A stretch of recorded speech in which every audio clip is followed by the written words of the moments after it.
Kahjuks aastast 2018 ka Isamaa juhtimisel on peetud mõnusat poliitilist pidu. Te olete mõnusalt prassinud. Sellest riigimehelikkusest, mis kunagi oli Isamaal, ei ole mitte midagi alles jäänud. Me oleme siia valitsusse tulles näinud, kuidasmoodi on avatud veksliga peetud pidu.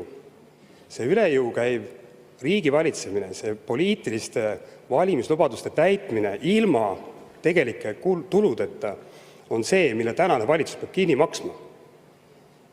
Vaadake peeglisse ja rääkige oma valijatega, et te olete andnud neile täiesti katmata lubadusi. Te olete neile valetanud sõna otseses mõttes. Ja mul on tunnustus meie koalitsioonipartneritele, et me teeme selle riigi rahanduslikult korda. Muidugi tahavad kõik jagada rohkem raha, aga te olete lihtsalt avatud arvega pidu pidanud, tellinud rohkem ja rohkem, aga tõehetk on täna käes. Me peame riigi rahanduse ja riigi korda tegema. Ja see on see, mille eest Eesti 200 on seisnud algusest peale.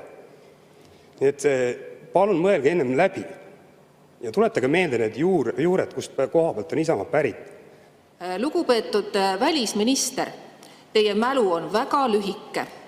Te olete pärit Isamaast, kus te peasekretärina laristasite niimoodi, et Isamaal tuli pärast seda müüa Wismari tänava maja maha.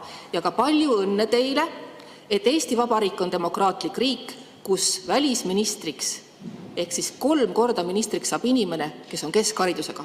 Palju õnne teile! Hoidke ametit!